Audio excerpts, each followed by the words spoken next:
जय भगवान। हमारा जीवन संबंधों की जाल है, अ नेटवर्क ऑफ रिलेशनशिप्स। इसलिए मनुष्य को व्यवहार कुशल होना चाहिए और व्यवहार शुद्धि ही व्यवहार कुशलता है। हमारे संबंध बाह्य हैं और व्यवहार शुद्धि अंदर की बात है।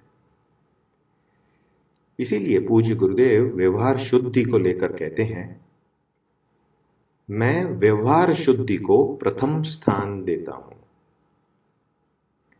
अगर व्यवहार शुद्धि नहीं होगी तो तुम्हारे अंतःकरण की शुद्धि कभी भी नहीं होगी। नीति के साथ ही सुख शांति रहती है, इसलिए नीतिवान ही सुखी और शांत जीवन का रस और आनंद ले पाता है। नीति का आचरण यानी त्याग वृत्ति की धारणा। नीति पूर्वक चलने का नाम ही व्यवहार शुद्धि है। व्यवहार शुद्धि करो, ऐसा पूज्य गुरुदेव कहते हैं। अंतःकरण की शुद्धि के लिए व्यवहार शुद्धि परम आवश्यक है। उसके बिना हम सत्व को किस तरह समझेंगे? पूज्य गुरुदेव पूछते हैं। सत्व को प्राप्त करना बहुत कठिन है।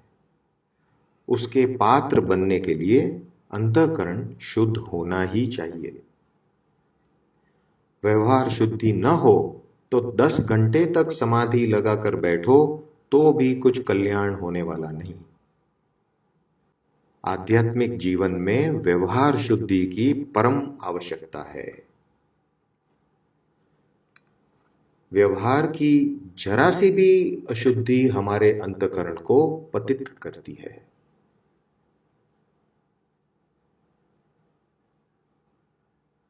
व्यवहार की जरा सी भी अशुद्धि हमारे अंतःकरण को पतित करती है। सद्विचार और सत्कर्म के बिना अंतःकरण की शुद्धि कदापि नहीं होती। अंतःकरण की शुद्धि के बिना सुखानुभूति कदापि नहीं होती।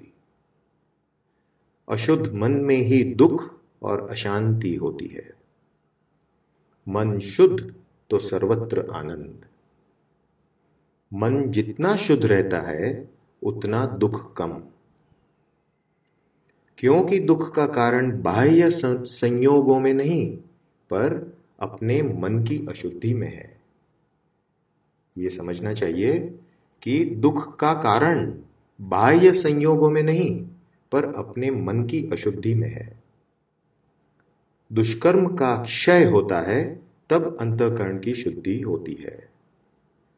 जहां तक अहम नहीं टूटता वहां तक चित्त शुद्धि में देर लगती है। दूषित विचार वाले के हाथ की बनाई रसोई खाने से भी अंतःकरण दूषित हो जाता है। ये आजकल हमारे लिए बहुत ही महत्वपूर्ण बात है, हम यहां वहां खा लेते हैं। दूषित विचार वाले के हाथ की बनाई हुई रसोई खाने से भी अंतःकरण दूषित हो जाता है। किसी की निंदा करके अपना अंतःकरण दूषित न करना। ईश्वर अंतःकरण की शुद्धि चाहते हैं।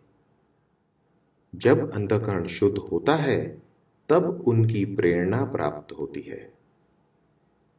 शुद्धि के बिना कुछ नहीं होता। भगवान को शुद्ध हृदय की आवश्यकता है। शुद्ध अंतःकरण होने से भगवान अवश्य प्रसन्न होते हैं।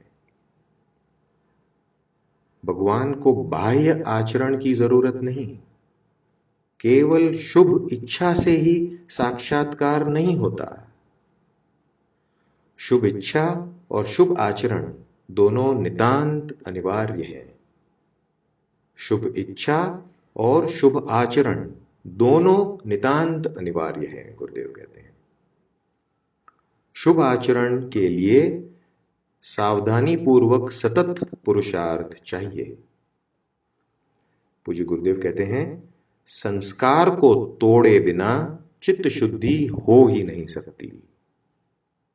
हजारों जन्म हो जाने पर भी मन शुद्धि के बिना साक्षात्कार होना सर्वथा असंभव है। हजारों जन्म हो जाने पर भी मन शुद्धि के बिना साक्षात्कार होना सर्वथा असंभव है, ऐसा पूज्य गुरुदेव ने कहा है। जय गुरुदेव।